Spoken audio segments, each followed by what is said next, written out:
datangkeun musibah lini gempa langsung harita keneh la ilaha illallah beres salinina eureun la ilaha illallah teh ceuk teh apakah kudu dilinikeun terus supaya la ilaha illallah.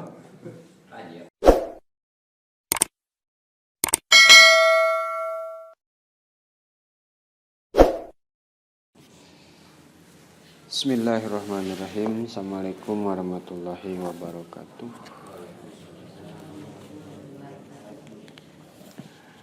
Alhamdulillahi wa kafa. Wassalatu wassalamu ala rasulihil mustafa wa ala alihi wa sahbihi wa man ihtada. Asyhadu an la ilaha illallah wa asyhadu anna Muhammadar Rasulullah la nabiyya ba'dah amma ba'd.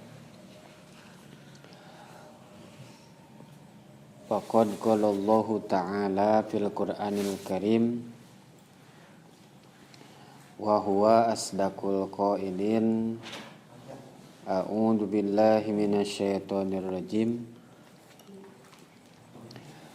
Qul in kuntum tuhibbunallah fattabi'uni yuhibbukumullah wa yaghfir lakum dunubakum wallahu ghafurur rahim.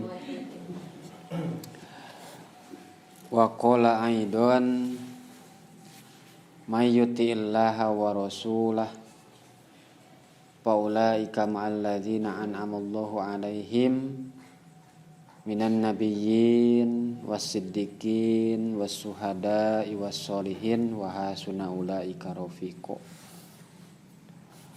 Wa qala an-nabiy sallallahu alaihi wasallam man ahabballahu ta'ala aksara dzikruhu wa samratuhu ayyadkurahu Allahu bi rahmatihi wa ghufranihi wa yudhilul jannata ma'al anbiya'i wa awliya'i wa yukramuhu bi ru'yati jamalih. Wa man ahabban nabi alaihi salatu wassalam aksara minas salati alaihi wa samratuhul wusulu ila safa'ati wa sahibatihi fil jannah. Wal makna wallahu wa rasuluhu bihaqiqatil murad.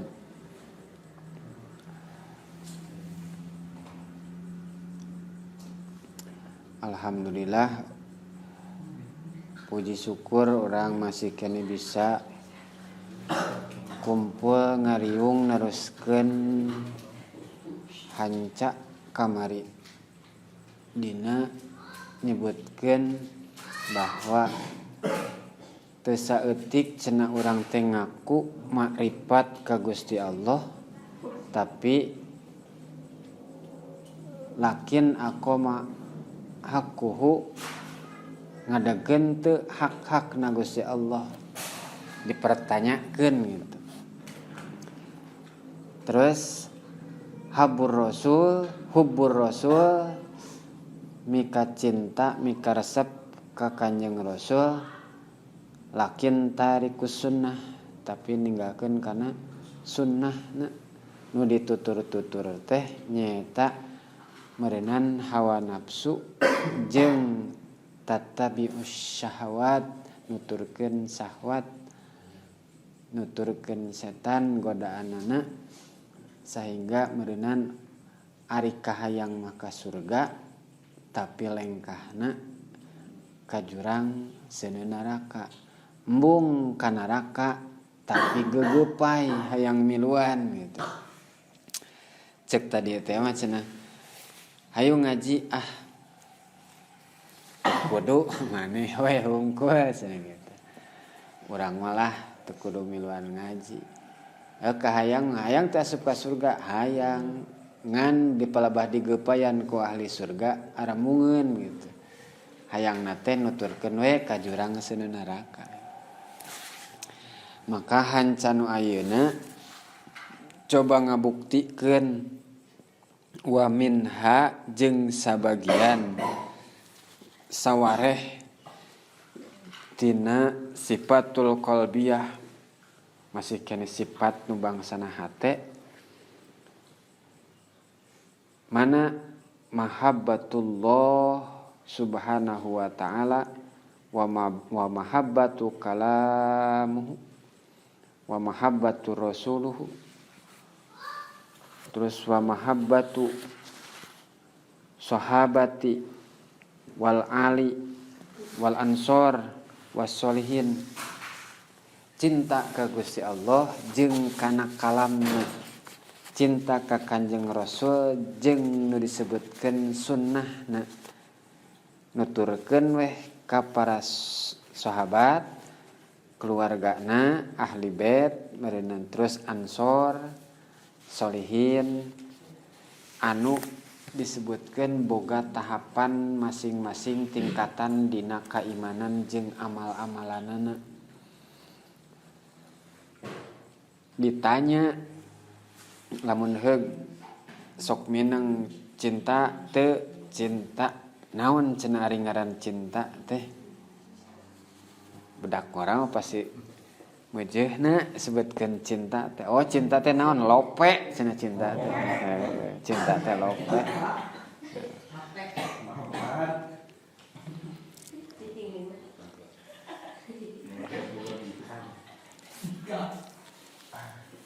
lamun cek kolot mah beda deui ari cek budak urang mah cinta teh kisah kasih nya di sekolah saya ada wanina di sekolah hungkul nya wanina di sekolah di luar sekolah mah teu wani ngan komo geus nepi kana lawang panto imah bapakna nempo pantona ge geus sieuneun komo nempo bapakna mah karasa cenadi bapak bareto ge keur nganyang teh nempo lawang panto imahna ge geus bunga komo nempo nu di jerona mah nepi ka meureunan eta mah ceuk budak ngora kisah kasih di sekolah teh tapi lamun kolot mah lain deui kisah kasih yang diakhiri dengan kusah koseh bijil maneh gitu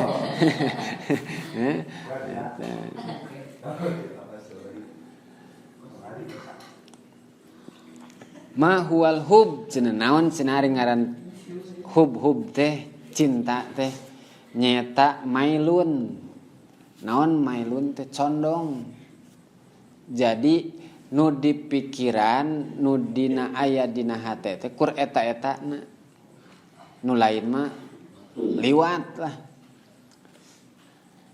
seperti lamun heug mikaresep kana hiji perkara nu sejen moal aya maka sering disebutkeun ayeuna almar'u ma'a man uhibbu ari jelema anu mika resep pasti babarengan jeung jelema anu dipikaresepna atawa jeung sesuatu nu dipikaresepna HP eta we teu bisa lesot nu dipikaresepna bola hayo we ngapoe main bola nepi ka sebutkeun di bincurang nepi ka hejo sugan isukan main bola deui nya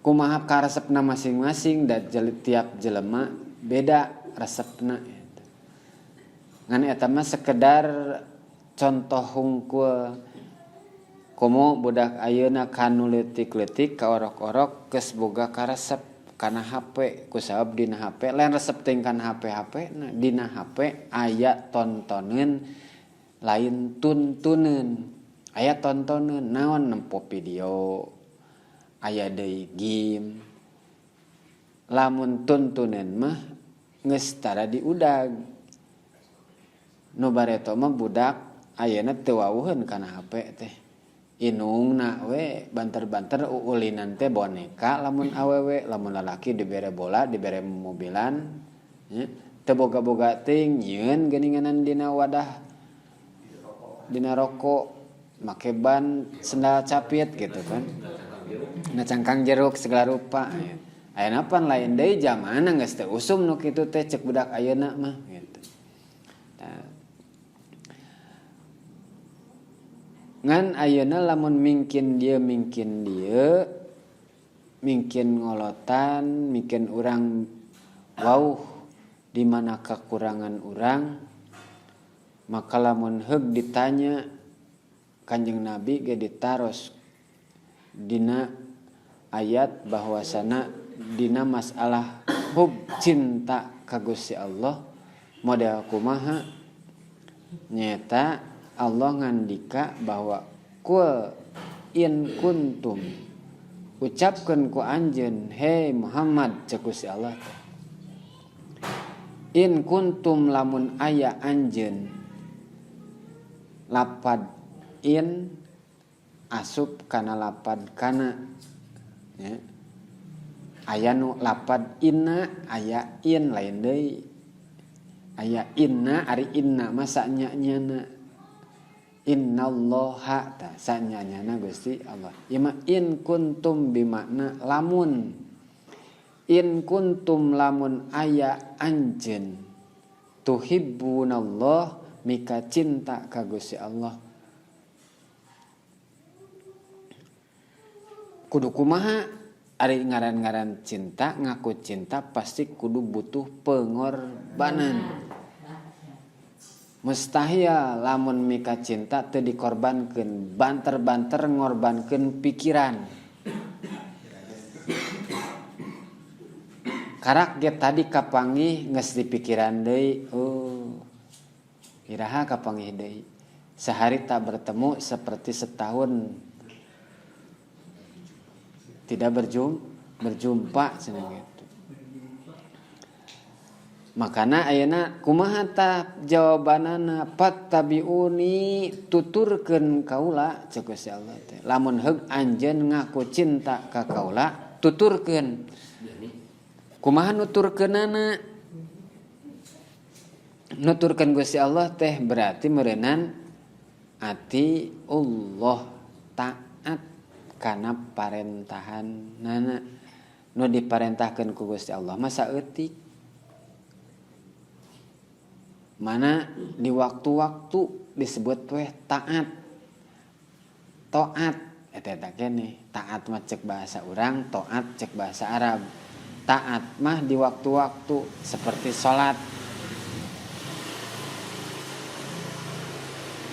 di waktu lohor 4 rakaat eureun deui kapanggih asar salat 4 rakaat eureun deui datang maghrib nepi ka isya jeung subuh beres taat mah di waktu beres ayeuna ketentuan nu mimiti nu sebutkeun bahwa bunyal Islam ala khamsin diadegkeun ngaku Islam teh ku 5 perkara hiji sahadat henteu unggal waktu sahadat dibacana lamun ngaku Islam maca sahadatna kur sakali nu disebutkeun ayeuna kasaksian lamun jelema nu tadina lain Islam sahadat disebutna ayeuna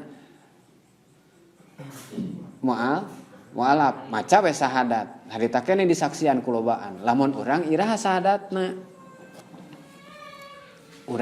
sahadatna sahadat asup Islam iraha urang sahadatna asup Islam lamun di tengah-tengah ngahaja-haja sahadat hayang asup Islam waalaikumsalam ngahaja-haja sahadat asup Islam teu kapikiran iraha-irahana apan cenah urang mah Islam ti babareto ti orok ari orok bisa ngucapkeun sahadat teu pan eta cenah ku bapa pan diadanan ari sahadat dina keur urang maca keur budak atawa keur diajar maca rukun Islam aya 5 hiji ngucapkeun bahasana ngucapkeun 2 kalimat syahadat orok ngucapkeun teu teu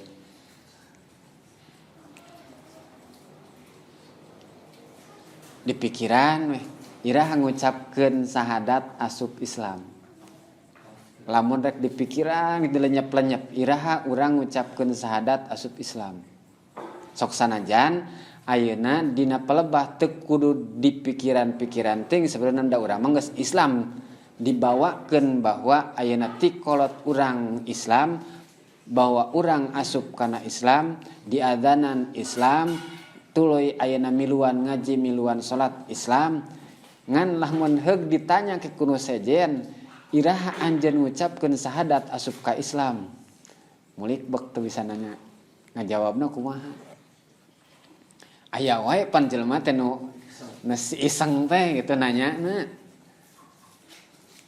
nya iraha urang teh bakal ngahulang iraha ngajawabna lamun sasama urang mah tara tu nyatanya iraha urang asup Islam tara urang mah da urang nempokeun salat oh berarti Islam nempod ayeuna ngalaksanakeun puasa berarti Islam nempod dohir ge cukup gitu apan orok oge diadanan nu ngadanan teh bapakna gitu tah pertanyaan-pertanyaan ieu teh bisa datang wae ti belah mana da kusab urang mah ulu kupek di eta tempat jeung jelemana eta-eta wae moal kapangi jeung jelema anu pertanyaanana sok teu asup kana piakaleun gitu. Komo lamun heug ayeuna urang datang we ka kota kapangi jeung nu lain Islam pertanyaanana geus aneh-aneh bahkan ayeuna kana martabat darajat makrifat kana zatna Gusti Allah ge urang geus moal bisa kumaha-kumaha. Entakan balikan di dieu keun lah ngajero-jero urang iraha asup Islam maka lamun yaktina bahwa ngucapkeun 2 kalimat syahadat urang unggal poe maca 2 kalimat syahadat sakurang-kurangna 5 kali dina salat tah salat mah taat ka Gusti Allah ngan di waktu-waktu teu unggal poe terus waktu-waktu nya maksud unggal poe teh ayeuna kumaha nya dina sapoe-sapoetingna di waktu duhur asar magrib bisa subuh banter jeung sunatna lamun daek kitu terkadang mah ayeuna salat ge teu betah beres assalamualaikum langsung lantas jalan nah sakumaha ka uningakeun kurang geuningan imam karaki assalamu ngabret teh heula dituturkeun ku nu rada gede beres assalamualaikum boro-boro rek miluan wiridan nu penting nama cenah yang penting cupar kewajiban ngalaksanakeun salat nya karak nepi ka dinya meureunana gitu can aneh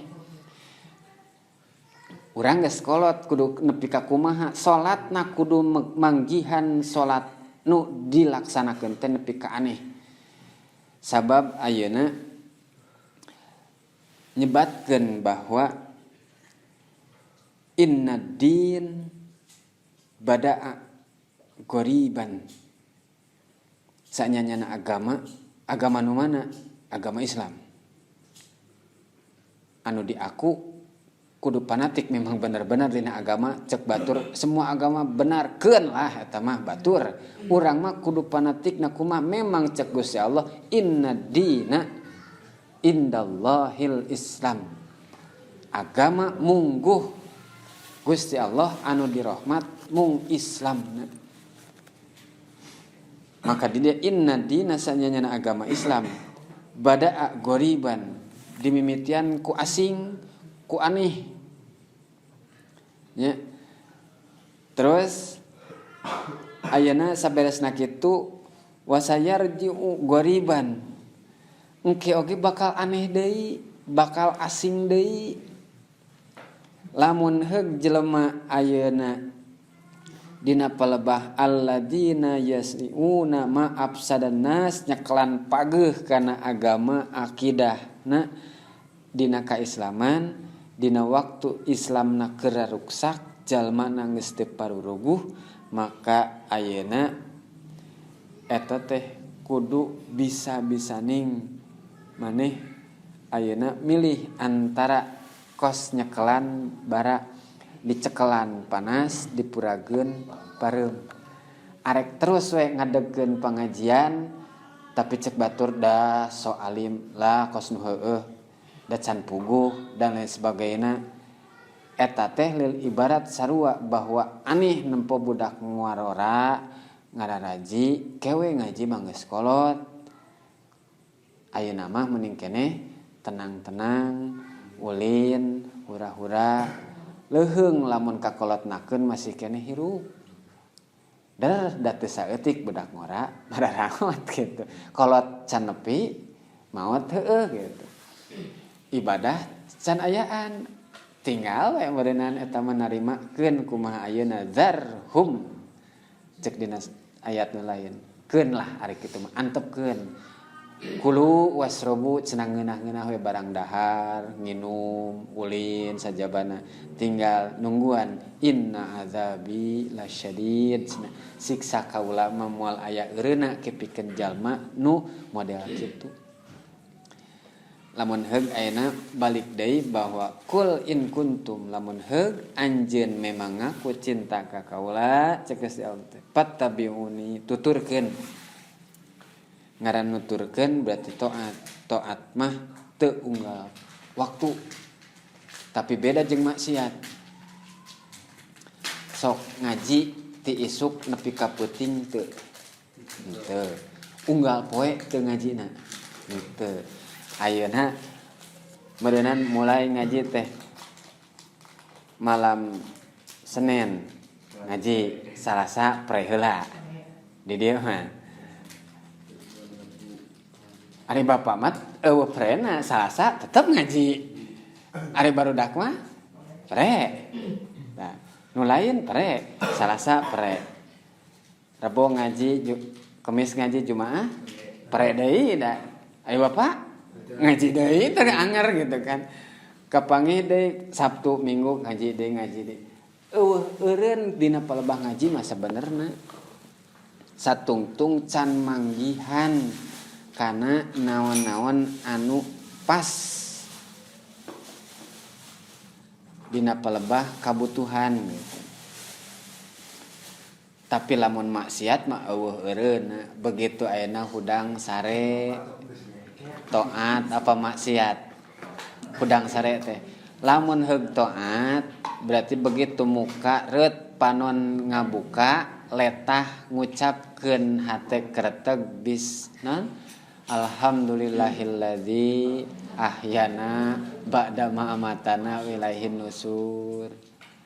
Lamun heug ngaku tuturkeun kaula gitu urang mah pan poho eta teh kadang hulang di rampaan HP. Ayeuna mah gitu kan nu di rampaan teh HP we. Jadi geus teu bisa leupas jeung HP teh berarti hub kana HP. Sare jeung HP, hudang neangan HP. Ngan tingkatan masing-masing beda lah, boga tingkatanana. Ngan paling henteu meureunana ngaran-ngaran ayeuna lamun heug ngaku cenah in kuntum tuhibbunallah fattabi'uni tuturkeun ceuk kaula ieu halal sok ceuk ieu haram tong dirampak pisahkeun mana nu halal mana nu haram. Kumaha lamun ayeuna palebah anu mubah nu makruh masih keneh nu mubah nu makruh masih keneh dikeureuy nya masih keneh we encan berarti encan penuh tingkatanana. Lamun geus memang geus apik mah tong boroning ayeuna nu mubah nu makruh nu halal ge geus dikurangan. Urang mah pancan mampu ayeuna tong boroning ayeuna kudu ngurangan anu halal. Seperti pernah nyaritakeun bahwa cukup ku setengah biji kacang. Ku sabab ngaguru ka pendeta anu ngadahar sapoena cukup ku kacang hiji. Nepi ka dituturkeun kudu jadi umat-umatna. Ku sabab boga berkat cenah eta pendeta teh. Naon berkatna eta pendeta setiap ngadua jang nu gering pasti cager. Ieu kunaon ieu sakieu teh pendeta. Pas ditanya meureunana ternyata kaula cukup ayeuna ngisian beuteung kaula sapoena ku sabiji kacang. Lamun kitu mah cenah kaula gerek nuturkeun we moal hiji arek satengah cenah kacang teh. Urang mah tong boroning setengah kacang bubur samangkok can disebut dahar. Buras menang opat jeung babaturanana can disebut dahar. Kudu we nempo batur moal sangu dikoet teh cenah kitu teh cek barudak mah dikoet cenah bahasa barudak teh.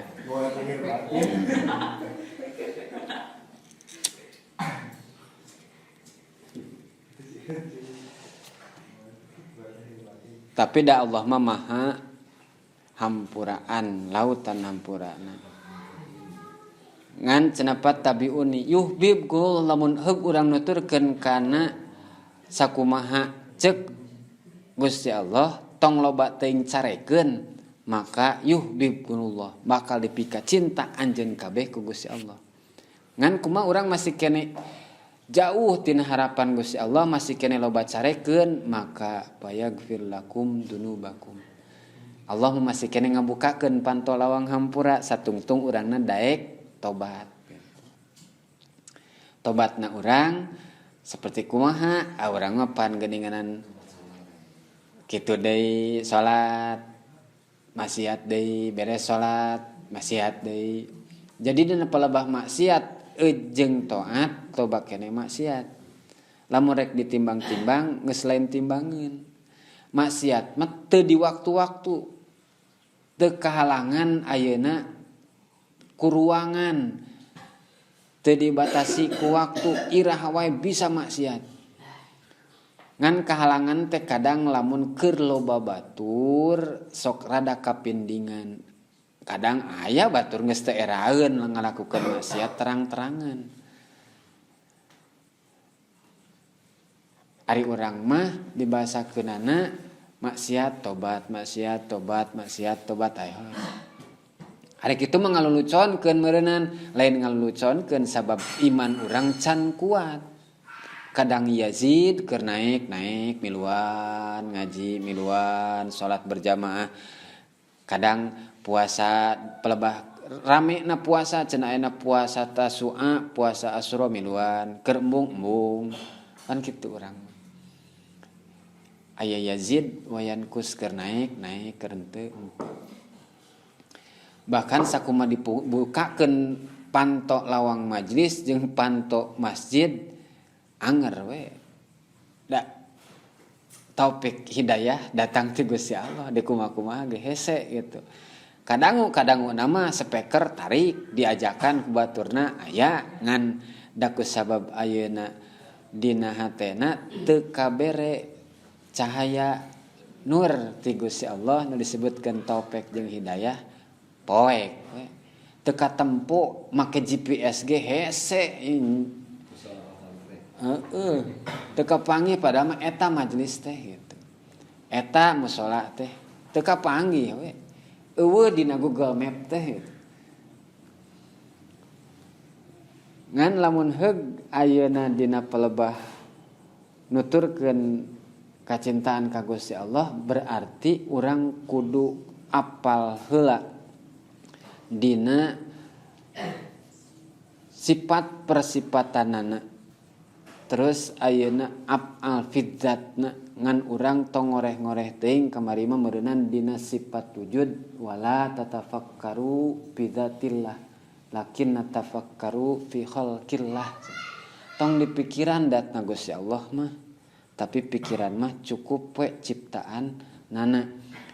Da moal beres lamun urang rek ngahulengan tapakur kana ciptaan Gusti Allah. Tong boroning nu katempo nu aya dina awak geus teu kapikiran. Tempo buuk.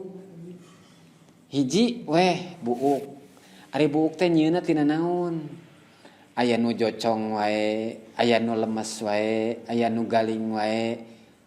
Ya kumaha cara ngagalingkeunana? Batur mah ngahaja di make eta. Ya diputer anu nu buukna lempeng hayang galing, anu galing hayang lempeng di rebonding cenah nepi ka ngahaja di setrumnya dilempengkeun. Da sakumaha ayeuna meunang teu ayeuna nepi ka lempeng-lempeng dari menang kitu mah ngan moal lila.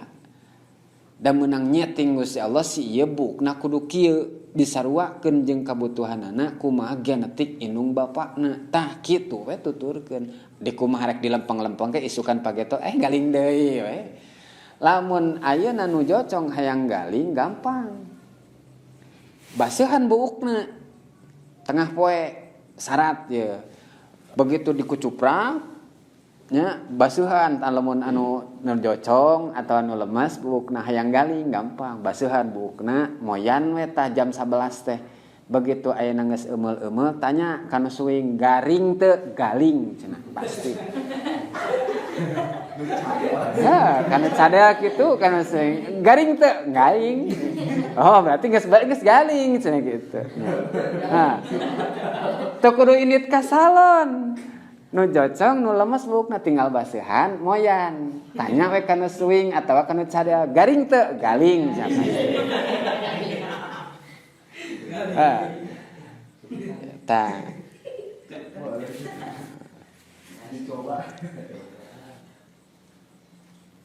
Ngan untung we urang boga Allah anu maha hampuraan ka urang nu meskipun mas-mas maksiat.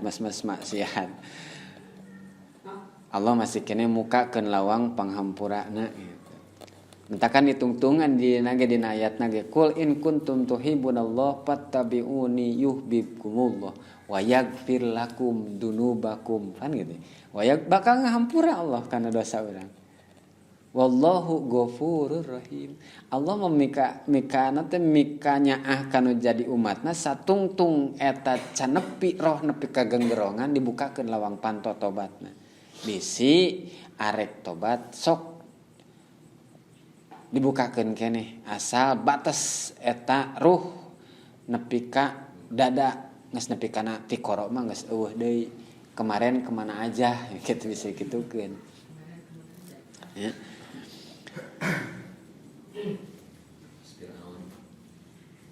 Lamun cek bahasa budak ngora mah senaman ahabba syai'an sing sajelema mikaresep kana hiji perkara maka aksaro zikruhu bakalan loba kana ngomongkeun eta perkara. Nu tukang main FF nu dicaritakeun FF, nu tukang ML nu main misalkan ular tangga anu tukang main non PS diceritakan eta nu tukang main bola isuk encan nepi ka minggu istirahat nu biasana main bola teh poe minggu ieu kapange poe Jumat ke poe minggu kumaha nu caritakeunana minggu we main bola nu caritakeun kapangi jeung nu baturna pasti nu ngabatur nu bikaresep jeung anu sapi karesepenanan resep main pasti nu diteangan babaturan nu resep main bola. Moal mungkin resep main bola neangan tukang ngurak. Ditanyakan teh, eta mah tadi cenah semifinal cenah Persib jeung Bandung. Resep, bener resep orang oge da di sawah keur ngurak urang teh. Ih nonton atuh nanyakeun main bola jeung nu ngurak pan. Moal nyambung. Nya. Cok cenah kitu. Nyaho teh? Nyaho. Cek batur gitu ge da beda. Moal diteangan tah nu resep bola pasti neangan babaturan nu main bola deui. Nu tukang ngurak pasti nu diteakan tukang ngurak deui. Nu resepeun kana manuk moal diteangan anu neangan embe. Resep kana manuk neangan embe moal mungkin. Pasti we neangan di tukang manuk. Sakumpulan mentakan boga grupna masing-masing. Nah, tah mentakan nu dicaritakeunna nu pikaresepna. Salian teh eta naon we mentakan lamun cek nu bobogohan ya nu sok bobogohan. Biarkan cenah orang lain itu kita mah berdua aja. Seandainya kita sedang lagi berduaan dunia ini milik kita berdua, yang lain mah nggak ada, ngontrak we kabeh. Boro-boro dunia milik kita berdua imah ge eueuh dan kolot keneh. Entah kan nu disebutna eta we gitu. Lamun jelema resepna ayeuna kana majelis ilmu pasti nu dicaritakeun ilmu. Nu resep kana sholawat nu dicaritakeun sholawat. Lamun resepna kana habaib nu dicaritakeun pernah habaib gitu. Tapi lamun geus resepna kana Korea, pasti nu caritakeun Korea di film eta we nu resep kana Andi nu caritakeun Andi ditanya ka mama geura. Ditajakeun eta kumaha cenah nu kamari tinggalin pan nonton cenah pasti ditanyakeun gitu eta ge nanyakeun kan sok nonton lamun heug nanyakeun kana teu nonton samsarwana cenah pasti kitu. Jadi man ahabba syai'an sing sajelema mikaresep kana hiji perkara aksara dzikru pasti loba nyaritakeunana. Urang resep ka Gusti Allah loba teu nyaritakeunana. Kumaha nyaritakeun Gusti Allah? Mahabbatu kalami mikaresep kana kalamna nyaeta maca Quran. Resep maca Quran. Resep maca Quran urang oge lamun keur ayeuna kararepet mah, lamun keur aya nu gering mah, resep lamun keur aya nu kamaotan mah, resep tah miluan maca Quran teh. Da aya anu di boro. Tapi lamun ngahaja-haja boga hanca ngaji Quran. Teu. Kadang mah Quran diteundeun saking ku ngahurmat kana Quran diteundeun di luhur reun romari nepi ka teu kacabak-cabak. Nu nyabak saha eta we lamat lancah nu nyabakna teh. Bandingku ngahurmat cenah teh. Quran mah tong dihanap doraka pamali teuneun di luhur. Teuneun di luhur. Diteuneuh bener ngahormatna mah diteuneuh di luhur ngan teu dibuka buka baca henteu deh bandingku ngahormat lamun heug ayeuna tadi teh kasura zikruhu loba kana zikir elingna berarti ayeuna maca mahabbatu kalami cenah mika cinta kana kalamna Gusti Allah maka baca Qur'an. Maca Qur'an teu kudu ngarti. Lamun teu ngarti teuing mah cenah teu kudu maca Quran entong lah dari teu ngarti mah Quran mah tong boroni ngarti jeung bisa ngamalkeunana maca sahurup dua huruf bari jeung teu ngarti oge meunang ganjaran sahurupna diganti ku 10 kahadean sahurup sementara kamari nyebutkeun bahwa dina bismillahirrahmanirrahim oge geus aya sabaraha huruf ngahulang deui poho deui dah. Bismillah poho deui. Komo Al-Fatihah. Pan kemarin disebutkeun bismillah jeung Al-Fatihah aya sabaraha hurufna? 138. Ingat teh pokona mah 28 hurufna teh nya. Hijaiyah. Sa Al-Qur'an urang mah apa cek dina ceuli bahwa sa Al-Qur'an ayat 30 juz tamat macana ti juz kahiji nepi ka 30 alhamdulillah Al-Baqarah jeung Qul mah tamat nu tengahna encan tati wau kan gitu. Aya sabaraha surat? Aya 114 surat. Ari 113 surat naon? Sa Al-Qur'an aya 114 surat. Ari surat nu ka 113 naon?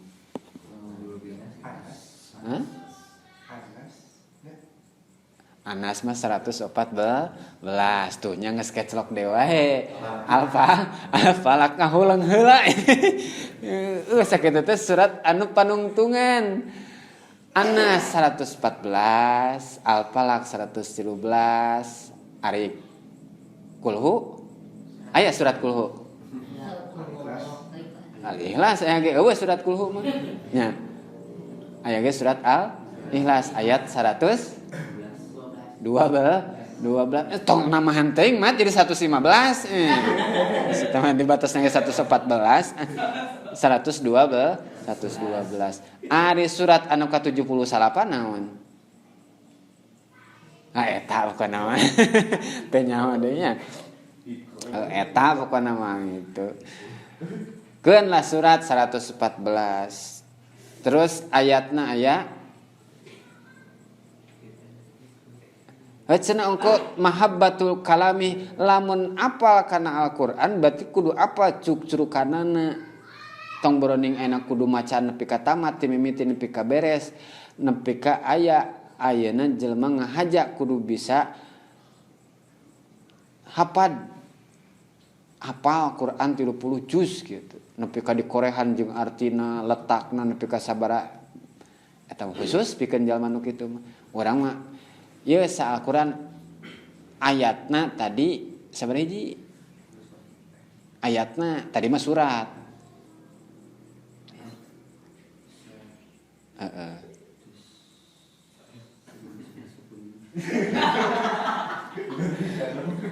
Aya 6.000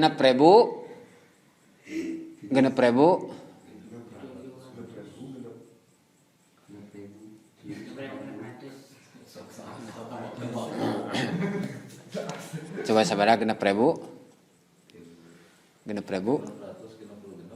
pernah ngitung encan cek saha eta 6.000 660 teh tah 60 6.000 cek saha pan can pernah ngitung cek saha cek batur karak ceunah karak ceunah cek kokong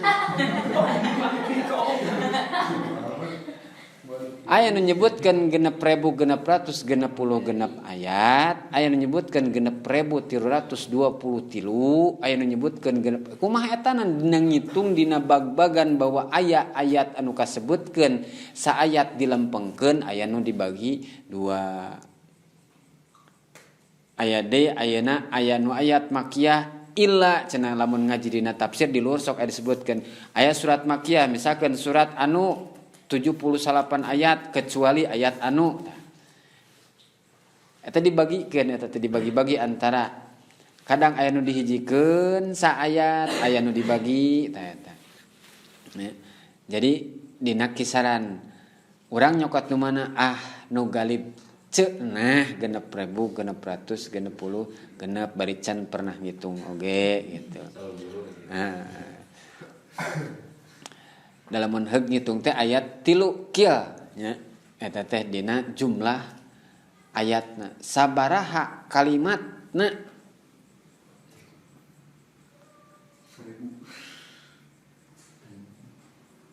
ayatna 6.000 ribuan bukan 6.000 600 6.400 eta mah kalimatna sabaraha hiji tilu cenah tuh cek apa teh kalimatna tilu nyata isim fiil harap eta lamun diitung cek ilmu nahu kalimatna keur tilu we sa Quran sagede kumaha sugan Qur'ana gede ari Qur'ana leutik tetep we kalimatna tilu ngan lamun rek diitung kalimat per kalimatna eta mah nepi ka jutaan kalimat nyebutkeun ayat 723.000 saanu tah di mana eta teh aya we ulama nu rajin nepi ka ngitungan kalimat dina Al-Qur'an urang memboroning kalimatna ayatna surat oge kadang geus teu wauh nu penting mah wauh we An-Nisa Al-Qur'an Al-Baqarah Qur'an Al-Imran Qur'an kitu we Yasin we nu ingetna malah Tabarok Waqiah dan diperlukan Maryam kamu budak urang mah Yusuf cenah kitu nya. Maka ayeuna saur Kanjeng Nabi man ahabbullah sing sajelema mika cinta ka Allah aksara dikruhu loba nyaritakeun Gusti Allah na. Kumaha nyaritakeun Gusti Allah na nyata eling we kumaha elingna alladzina tatmainnul qulub alladzina jalma-jalma tatmainnu anu hayang tenang naon qulub hatena maka kumaha alladzina tatmainnul qulub macana la ilaha ari maca la ilaha illallah iraha wae lamun nuturkeun kana aurad Imam Ghazali poe naon cenah poe Sabtu ayeuna Sabtu lain ayeuna Sabtu tadi we samemeh ayeuna keur jumaahan maca naon ya Allah na saeutik 1000 ya Allah ya Allah ya Allah. Ta eta teh sarua jeung zikrullah alladzina tatma'innul qulub afdalul zikri fa'lam annahu la ilaha illallah. Maka maca la ilaha illallah na sakurang-kurangna nuturkeun kana aurad Imam Ghazali nyaeta 1000 iraha Sabtu gitu. Urang mah ayeuna tawasul diajakan 165 ge geus tunuh manten geuningan.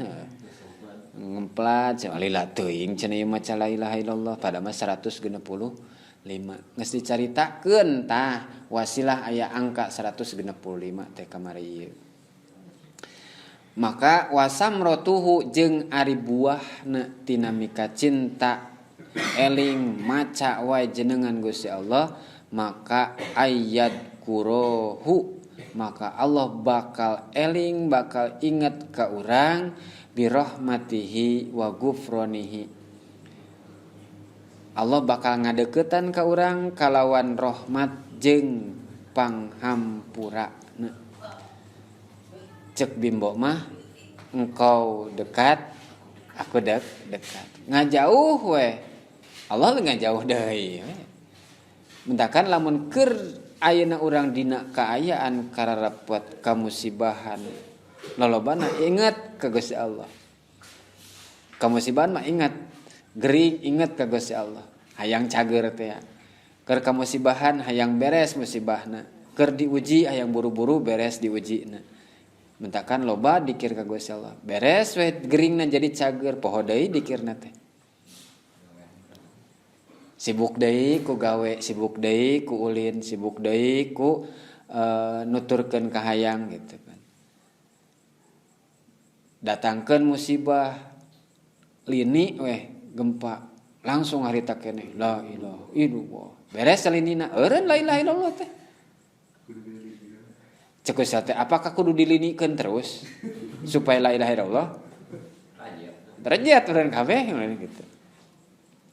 Keur nguji eling mah tapi sakitu teh alhamdulillah eling ken datang hujan badag angin berdar gelap sok aya nu adan sok aya anu dikir wae bukti berarti boga dina hatena eling keneh beres wereup hujan alhamdulillah eureun deui elingna teh gitu nempot tipi deui we teh gitu ieu mah urang lah gitu nya da jauh ya hayang ngalempeng hate teh lain kumaha-kumaha deui.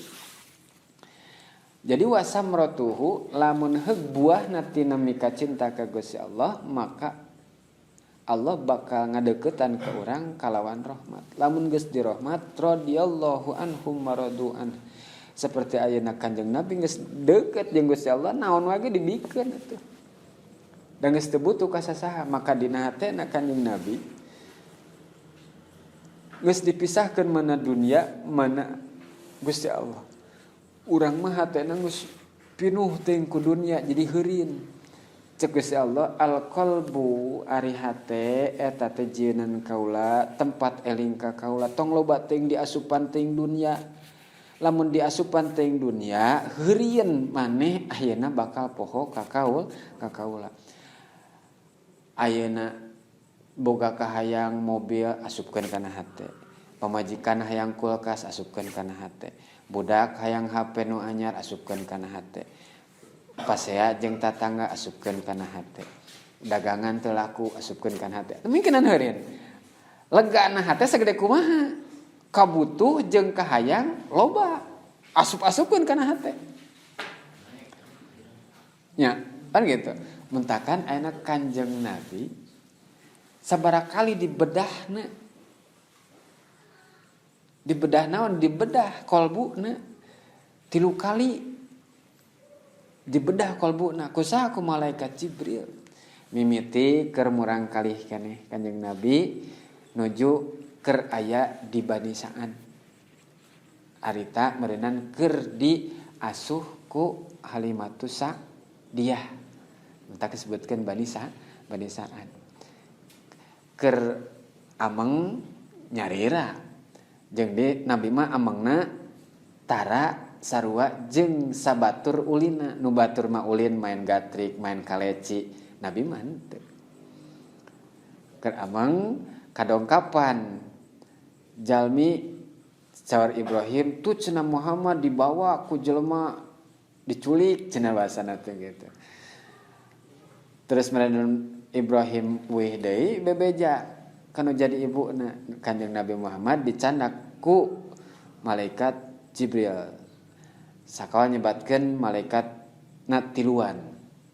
Teras dibedah ku malaikat Jibril dibukakeun manahna dipiceun dina hatena nyata aya hiji sagumpal darah anu nyelip dina hate nyata sebutkeun la ibu dunya karesep kaulinan dunya mentakan murang kalih keneh Nabi mah geus resepkeun kaulinan cara urang mah masih kena resep main leci main layangan nya ayeuna kana HP masih kena resep hada aya pan eta tah teu kapiceun urang mah hiji gumpalan darah anu nempel dina hate nyelip eta teh la ibu dunya kaulinan dunya teh urang nyelip ari kaulinan dunya mah naon wae pan ka HP geus loba pan urang keneh di teh ngahaja dina HP disadiakeun permainan banter-banter anu offline cenah teh nu online ge nu offline lah main eta teh naon anu masang-masang balok teh ngaranna teh naon sih naon anu tanya wae berarti nu sok main mah nya nu sok main mah apaan dan kitu nya horo eta mah maafun mah moal nya dinya tara ngantep HP cicing tara ngantep cicing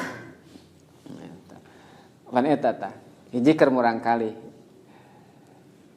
di kumbah ku cai Zamzam aya teh tapakna urut ngabedah Nabi mah dibedah sugan aya bulateran getih ka ditu ka dieu cara urang henteu daena kalawan kudrat iradat Gusti Allah dibedahna ku malaikat Jibril kalawan izin Gusti Allah sugan ayeuna ngarasa nyeri apaleun Nabi dibedahna kaluar getih henteu ari urang mah ayeuna sok we rasaan lamun heug ayeuna urang naon kasura atawa naon wae raheut pan urang mah boboletaran getih komo ieu mah rek dibedah anu dioperasi pasti dibius heula teu apa bahkan supaya ulah kaloba teuing kaluar darah Nabi mah da beda atuh pan dimaksum ku Gusti Allah teh mentakan ayeuna eta keur murang kali teras meureunnan ayeuna begitu ayeuna keur bade Isra ge dibedah deui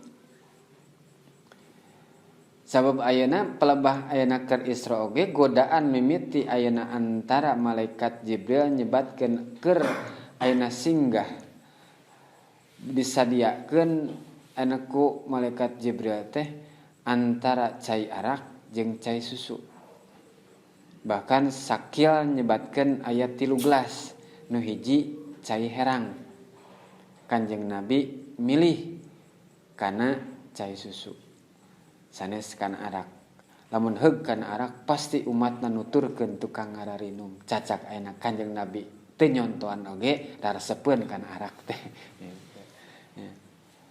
syaribul khamar gitu nya itu kang ngararinum hungkul geus ngararinum loba tuh itu kang ngararinum hungkul eta minum ngan eta mah lain minuman keras ari minuman keras naon es batu minuman keras es batu terus ayeuna tina buah ditingali kalawan rahmat Allah tuluy dihampura buah anu amisna lazzatus samar nya lezatna tina buah eta teh nya meureunnan wayudhiluhul jannah diasupkeun ka surgana ma'al anbiya wa auliya dihijikeun jeung Kanjeng Nabi jeung para aulia nah kumaha tingkatanna urang majigana era-era teuing lamun dititah diuk ayeuna naon nyaba kaajengan titah diuk parendeng-rendeng jigana teh asa era paradah urang mah teu pantes urang diuk rerendengan jeung ajengan komo ayeuna di singgasana ayeuna surga pek urang rek dihijikeun jeung para aulia jeung para anbiya urang mah teu kitu teu kieu urang mah jigana mah jang dampareun urang mah Tapi lamun cek Gusti Allah asal syarat we. Sabab ayeuna cukup ku takwa ka Gusti Allah. Sabab Allah ngalirikna ayeuna ku indallahi atqakum. Munggo Gusti Allah mah takwana. Takwa teh nu kumaha? Anggeus deui kacaritakeun. Nya, lamun balik deui moal nepi-nepi, heupan poho deui, heuh kewe eta mah bolak-balik lah. Da angkot ge bolak-balik gitu. Waman ahabban nabi sing sajelema mika cinta ka Kanjeng Nabi maka aksaro minas sholati alaih loba maca sholawatna sabarakali maca sholawat salobana we ingat maca gitu. Sholawatna nu mana loba sholawatna tinggal milihan kumaha karepna arek nu panjang arek nu pondok gitu. Arek sholawat tunjina, arek sholawat nariyah, arek sholawat tibil kulub, arek sholawat ada damur ropik, arek sholawat misalkan Ibrahimiyah, arek sholawat Jibril, nu mana we sholawat mendaribuan sholawatnya gitu. Urang mah macana sallallahu ala Muhammad sallallahu alaihi wasallam arek nu eta mangga eta nya. Yang penting mah ayeuna maca shalawat. Komo dina poe Jumaah tadi. Jadi aksiru minas sholati alayya. Lobakeun maca shalawat ka kaula daripada loba teh ngucapkeun kana lain ucapeunana. Biasana urang loba kana ngobrolna asup ka masjid ngobrol heula. Geus ngong adan lain ujug-ujug urang geus aya di jero masih keneh melecus urang mah ngarokok keneh. Imam geus rek ngajakan asup kana lawang jongjon keneh we aya eta teh gitu. Lobakeun maca sholawat sakurang-kurangna dina poe Jumaah maca sholawat ummi 80 balikan. Maka gufiro lahu dunubu bakal dihampura dosana. Sabab ena tong baruning 80 cek Kanjeng Nabi man sholla alayya sholatan man sholla alayya sholatan wahidatan maca sholawat sabalikan gitu maka diganjar kalawan 10 kahadean. Buktikeun atuh ayeuna urang ka Allah ka Kanjeng Nabi kumaha lamun ayeuna ka keluargana mika cinta ka ahli bait tong sok sakali-kali ayeuna urang kudu culangung ka ahli bait. Ahli bait nu mana nyaeta mah sok disebutkeun ari ngaran habaib mah disebutna ayeuna nu dipika cinta tina hub eta ge nya ngan duriyah nu kade disebutkeun tina ahli bait ieu teh seueur nu nguningakeunana ayeuna mah geus asa ka jelema biasa geus tinggal kana hormat duriyah Kanjeng Rasul teh ari sayang salamet hayang disapaatan tapi ka duriyahna geus culangung sarua jeung urang hayang dibere anakna tapi culangung ka kolotna gitu atau urang hayang dipikanya aku kolotna ari budakna dicurikan we hayo teh siapa kok hayang dipikanyaan tapi budak urang dicurikan wae. Pante saeutik ayeuna geus teu rumasa da sarua ieu cenah pangkatna eta mah pangkat naon ca gelar mah dah ca gampang. Ke heula nu ngabedakeun mah ayeuna duriyah itu geus puguh sagoreng-gorengna ayeuna nu disebutkeun duriyahna Kanjeng Rasul ayeuna antara pangkat jeung urang mah pajajauhaneun. Mentakan meureunna sa etik-etikna ulah tinggal kana hormat mah. Sabab ayeuna aya nyebutkeun bahwa moal kupur jelema ku loba maksiat tapi bisa kupur jelema ku tinggal kana tarkul hormat. Ninggalkeun kana hormat gitu. Kana tata krama bisa kupur. Seperti ayeuna kumaha nyaeta maksiat can kasebutkeun kana kupur. Jadi kafir nya lamun dikorekeun dina bahasa mah ayeuna antara kufur teh inkar kafir jelemana berarti lamun inkar berarti kaasupkeun kana kafir ngan lamun jelema nu dina muslim kade bising ke dikasebutkeun kana kaum takfiriyah mas-mas ngapirkeun deui gitu ya aya deui eta dina beda paham nu dibawa nangke dina paham-paham anu sejen urang mah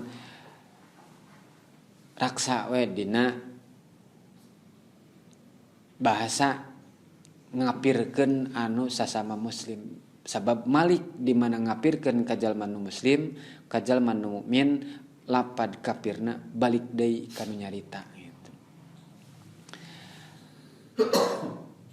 Terus ari buahna wasamrotuhu ari buahna mika cinta ka Kanjeng Rasul al-wusul ila syafaatih nyaeta meureunnan meunang kana syafaatna pitulung nupang aheng-ahengna pang pohara-poharana ke diomil kiamah iwati meureunnan syafaatul udma ti Kanjeng Rasul eta nu dipikahayang teh ngan urang era Kanjeng Rasul mika nyaah kana menjadi umatna tapi urang nu jadi ngaku umatna lalawora tadi teh cenah ongkoh ngaku hubbur rasul lakin tarikus sunnah ngaku nama cinta kepada rasul tapi loba ninggalkeun kana sunnahna ari sunnah teh nu kumaha nya sunnah mah loba deh nya teu sanggup puasa kamari tasu'a asyura teu sanggup atuh aya keneh sunat nu lain nya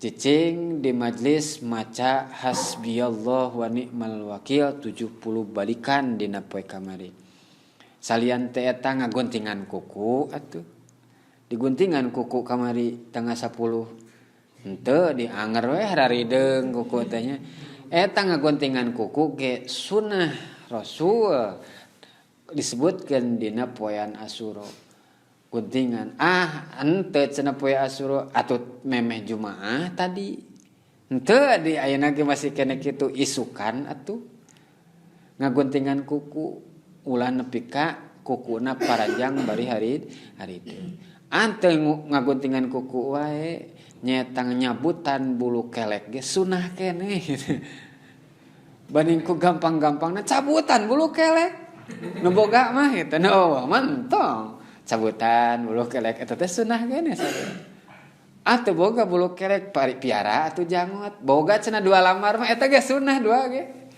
nya boga 2 lamar sunah eta ge atuh eta cenah rek make siwak we sunah keneh atuh boga siwak rek diminyak we seseungetan sunah mah loba asal daek milihanana jadi dina palebah taat di waktu-waktu sakumaha tang tuanana dina sunat loba pasunatan mana nu sok bisa dijadikeun dawamna ngan dina maksiat sing hadewe kamari bugdu maksiat ahli maksiat teh lain ka jelemana tapi kana sikapna jadi cukup bahwa ayeuna urang inkar bahwa eta teh maksiat da urang ge tukang maksiat jadi la yarham ma la yarham henteu disebutkeun mika asih mika nyaah lamun jelema teu mika nyaah kana sajena eta sakumaha ahli maksiat ke tong dilaknat doakeun Allahumma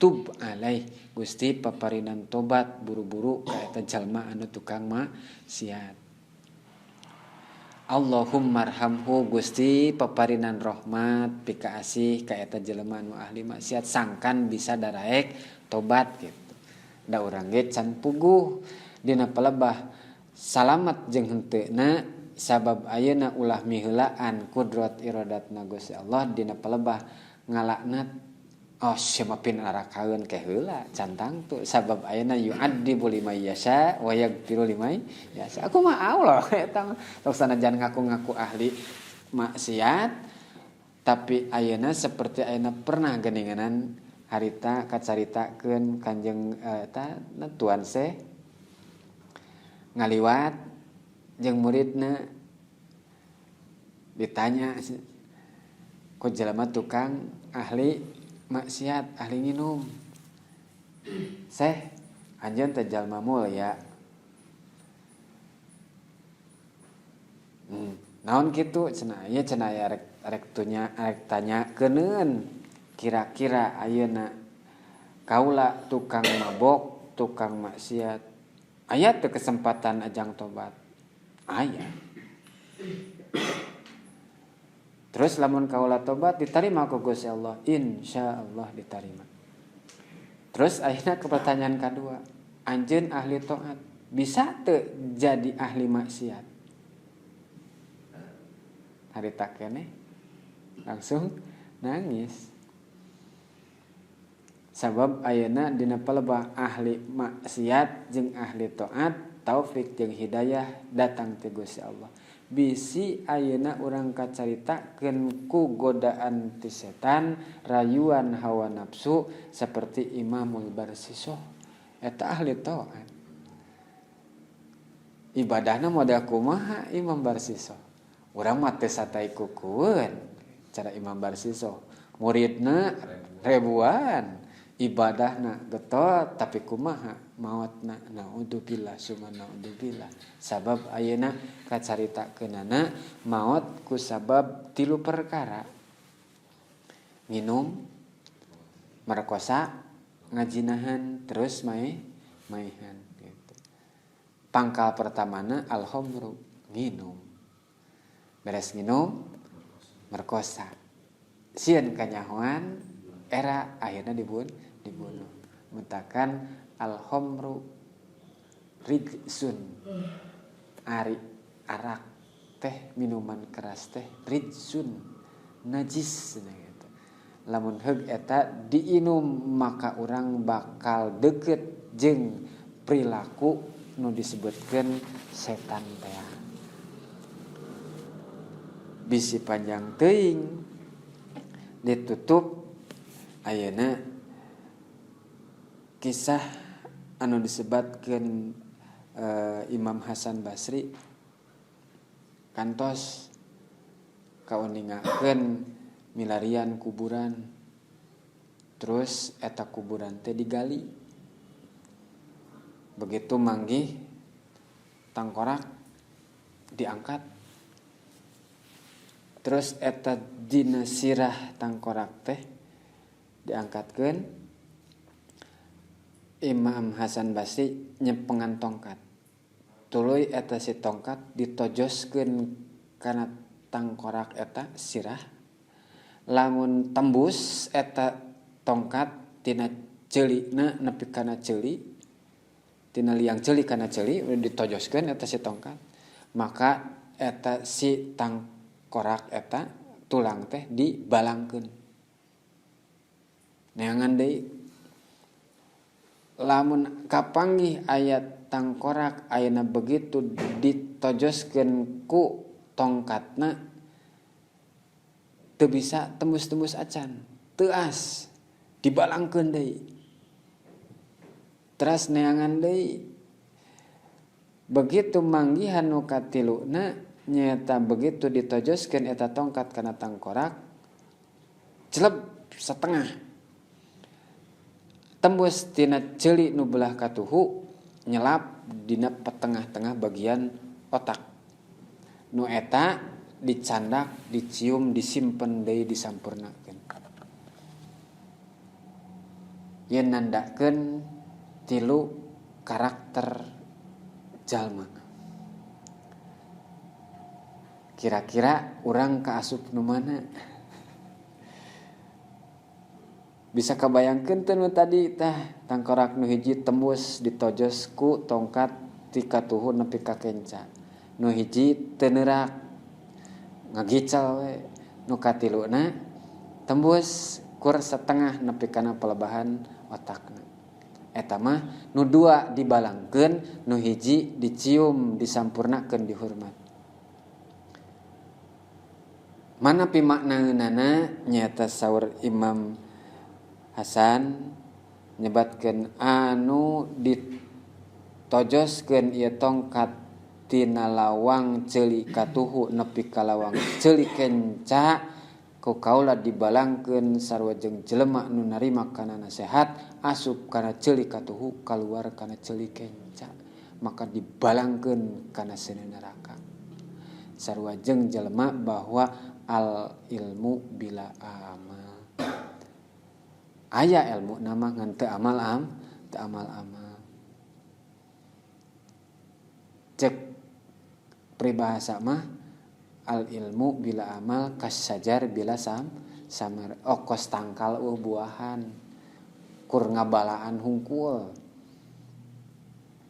nu kadua teu neurak eta mah parah berarti teu narima kana nasihat jeung kana ajakan kahadean balangkeun eta ge nu katilu mah nyaeta meureunan dihormat disampurnakeun kusabab narima kana ilmu asup kana ceuli disimpen nengah-nengah dina otak ditempelkeun dina hati sanubari diprak-prakeun ku amal ta eta nu hese teh sabab ayeuna sebutkeun bahwa iman teh prak-prakanana tasdiqu bil qalbi wa iqraru bil lisan wa af'alu bil arkan eta sampurna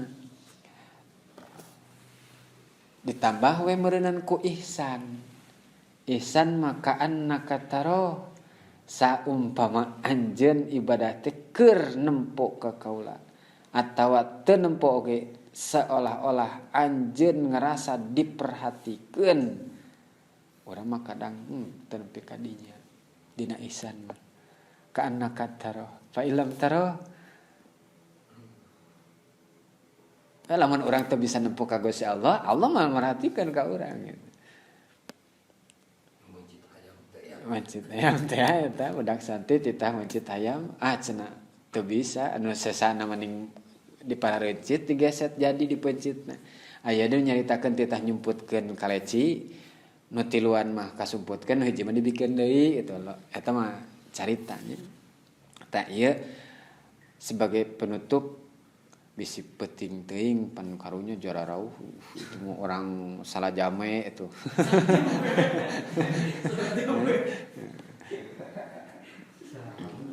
salah awi nya jauh teuing nyata meureunan antara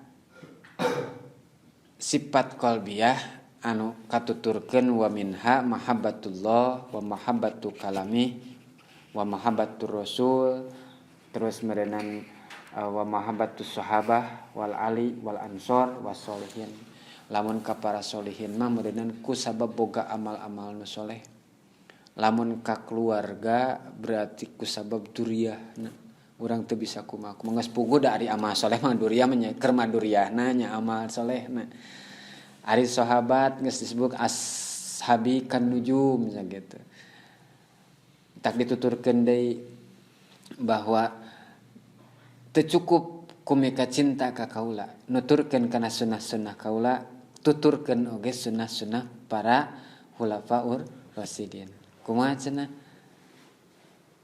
eta teh kateranganna kumaha apa teh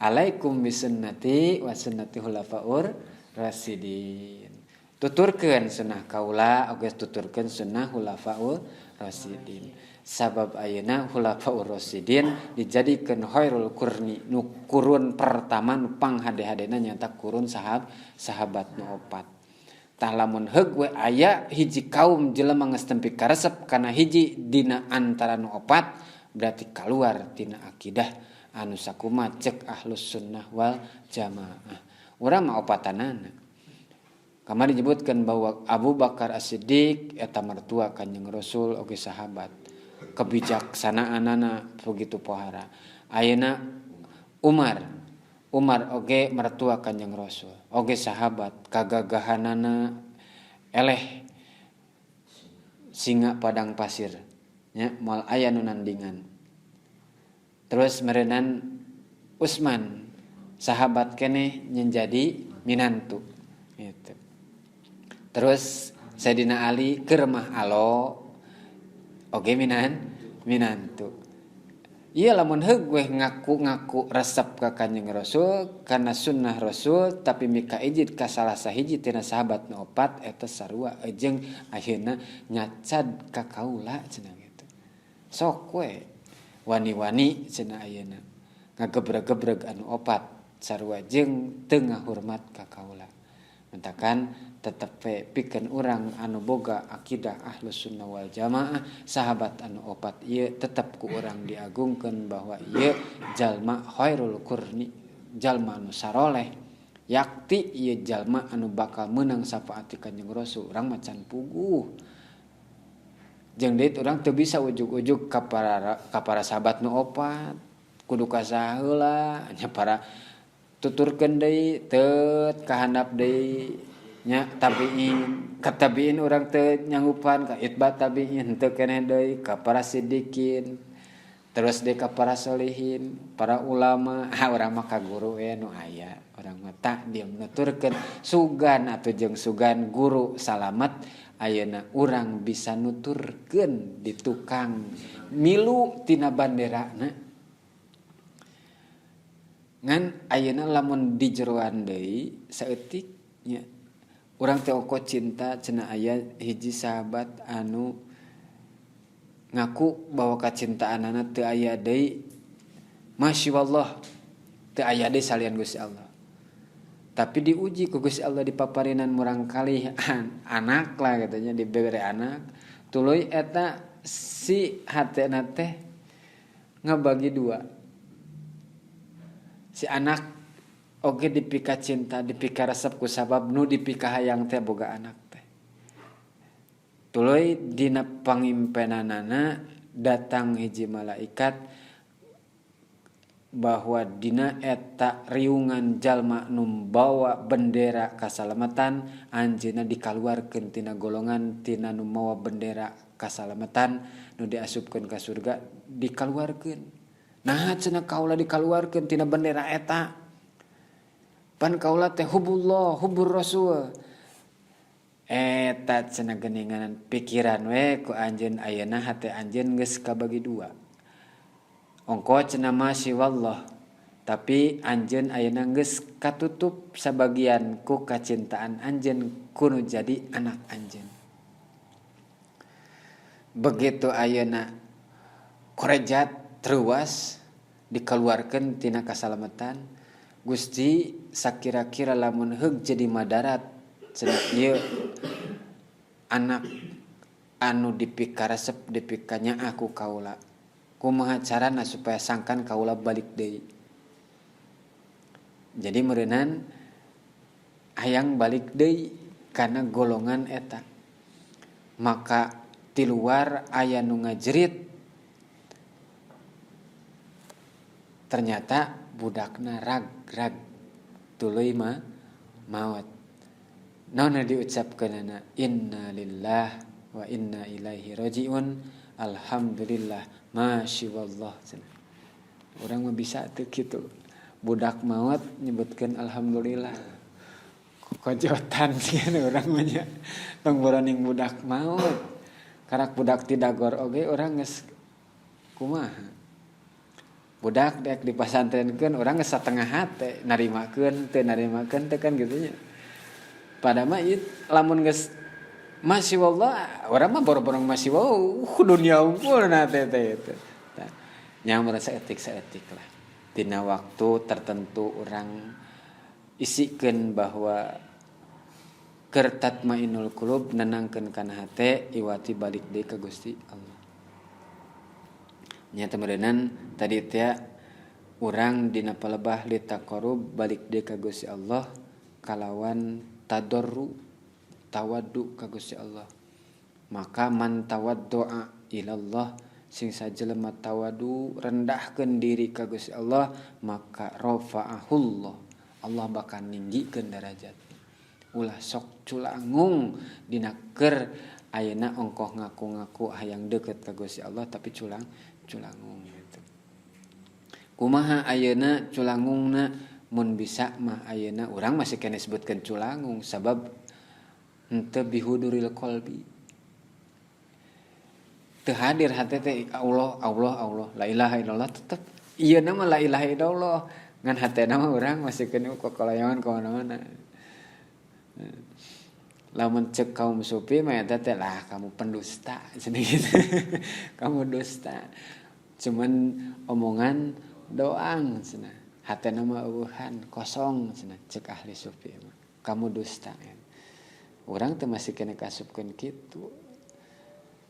Nya meureunan santeuna mudah-mudahan aya satitik cercah cahaya ti Gusti Allah ayeuna sangkan urang bisa kumpul ngariung bisa tawasul jeung sajabana teh supaya meureunan ulah loba teuing asup nungkep nepi ka katutupan ku dunia kabeh itu. Aya celah-celah sehingga meureunan nurun fi qalbi aya cahaya dina hate sangkan bisa inget ka Gusti Allah. Sakitu heula jam sabaraha? Jam 12. Bisi peuting teh geus banyak. Da biasana ge peuting gitu. Sakitu heula lah. Oke urang teruskeun deui.